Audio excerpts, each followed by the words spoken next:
ദേശീയ മത്സ്യ കർഷക ദിനം. ഇന്ത്യൻ അക്വാകൾച്ചർ വ്യവസായത്തിന്റെ സ്ഥാപകൻ പ്രൊഫസർ ഡോക്ടർ ഹിരാലാൽ ചൗധരിയുടെയും സഹപ്രവർത്തകനായ ഡോക്ടർ അലി കുൻഹിയുടെയും സ്മരണയിലാണ് ജൂലൈ 10 ദേശീയ മത്സ്യ കർഷക ദിനമായി ആചരിക്കുന്നത്.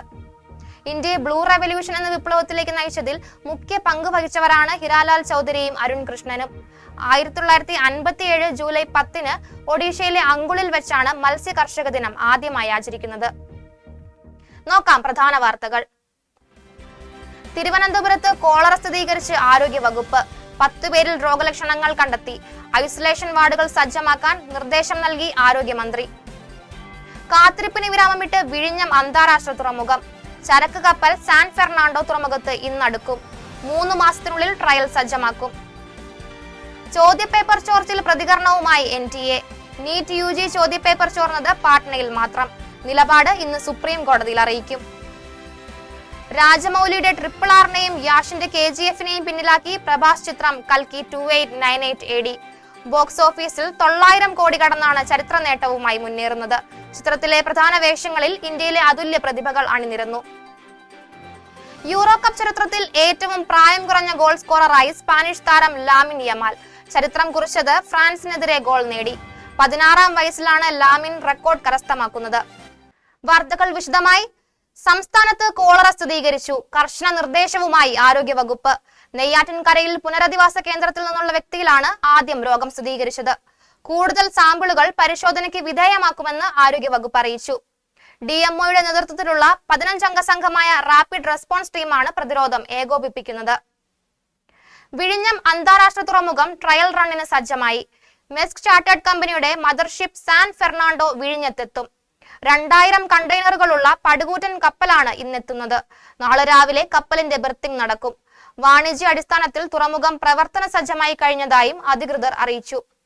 കഴിഞ്ഞ ഏപ്രിലിൽ ഇന്ത്യയുടെ ആദ്യ ട്രാൻസ്ഷിപ്മെന്റ് തുറമുഖമായി പ്രവർത്തിക്കാനുള്ള അനുമതിയും വിഴിഞ്ഞത്തിന് ലഭിച്ചിരുന്നു. നീറ്റ് പരീക്ഷയുടെ ചോദ്യപേപ്പർ വ്യാപകമായി ചോർന്നിട്ടില്ലെന്ന് നാഷണൽ ടെസ്റ്റിംഗ് ഏജൻസി. ഡേറ്റ വിശകലനത്തിൽ പാട്നയിൽ മാത്രമാണ് ചോദ്യപേപ്പർ ചോർന്നതെന്ന് NTA വൃത്തങ്ങൾ അറിയിച്ചു. ചോദ്യപേപ്പർ ചോർച്ച സംബന്ധിച്ച വിവരങ്ങൾ കേന്ദ്ര സർക്കാരിനോടും NTA-യോടും ആവശ്യപ്പെട്ട് സുപ്രീം കോടതി. 24 ലക്ഷം വിദ്യാർത്ഥികളുടെ ഭാവി സംബന്ധിച്ച വിഷയമായതിനാൽ പരീക്ഷ പൂർണ്ണമായി റദ്ദാക്കുന്നത് അവസാന വഴിയായി മാത്രമേ കാണാൻ കഴിയൂവെന്നും കോടതി വ്യക്തമാക്കി. ലാമിൻ യമാൽ തകർത്താടിയ മത്സരത്തിൽ ഫ്രാൻസിനെ മറികടന്ന് സ്പെയിൻ. ഫ്രാൻസിനോട് 2 ഗോളുകൾക്കാണ് സ്പെയിൻ വിജയിച്ചത്.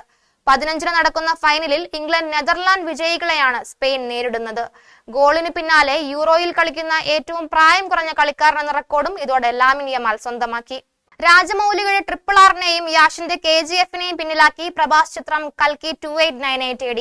ഇന്ത്യൻ സിനിമയിൽ വിപ്ലവം സൃഷ്ടിച്ചുകൊണ്ടാണ് പ്രഭാസ് നായകനായ കൽക്കി 2898 AD മുന്നേറുന്നത്.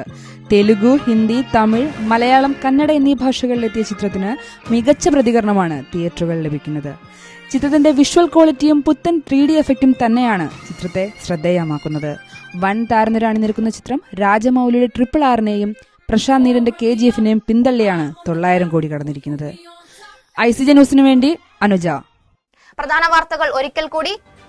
തിരുവനന്തപുരത്ത് കോളറ സ്ഥിരീകരിച്ച് ആരോഗ്യവകുപ്പ്. 10 പേരിൽ രോഗലക്ഷണങ്ങൾ കണ്ടെത്തി. ഐസൊലേഷൻ വാർഡുകൾ സജ്ജമാക്കാൻ നിർദ്ദേശം നൽകി ആരോഗ്യമന്ത്രി. കാത്തിരിപ്പിന് വിരാമമിട്ട് വിഴിഞ്ഞം അന്താരാഷ്ട്ര തുറമുഖം. ചരക്ക് കപ്പൽ സാൻ ഫെർണാണ്ടോ തുറമുഖത്ത് ഇന്നടുക്കും. 3 മാസത്തിനുള്ളിൽ ട്രയൽ സജ്ജമാക്കും. ചോദ്യപേപ്പർ ചോർച്ചയിൽ പ്രതികരണവുമായി NTA. നീറ്റ് UG ചോദ്യപേപ്പർ ചോർന്നത് പാട്നയിൽ മാത്രം. നിലപാട് ഇന്ന് സുപ്രീം കോടതിയിൽ അറിയിക്കും. രാജമൗലിയുടെ RRRനെയും യാഷിന്റെ KGFനെയും പിന്നിലാക്കി പ്രഭാസ് ചിത്രം കൽക്കി 2898 AD. ബോക്സ് ഓഫീസിൽ 900 കോടി കടന്നാണ് ചരിത്ര നേട്ടവുമായി മുന്നേറുന്നത്. ചിത്രത്തിലെ പ്രധാന വേഷങ്ങളിൽ ഇന്ത്യയിലെ അതുല്യ പ്രതിഭകൾ അണിനിരന്നു. യൂറോ കപ്പ് ചരിത്രത്തിൽ ഏറ്റവും പ്രായം കുറഞ്ഞ ഗോൾ സ്കോററായി സ്പാനിഷ് താരം ലാമിൻ യമാൽ. ചരിത്രം കുറിച്ചത് ഫ്രാൻസിനെതിരെ ഗോൾ നേടി. 16-ാം വയസ്സിലാണ് റെക്കോർഡ് കരസ്ഥമാക്കുന്നത്. ഇതോടെ വാർത്തകൾ പൂർണ്ണമാകുന്നു. നമസ്കാരം.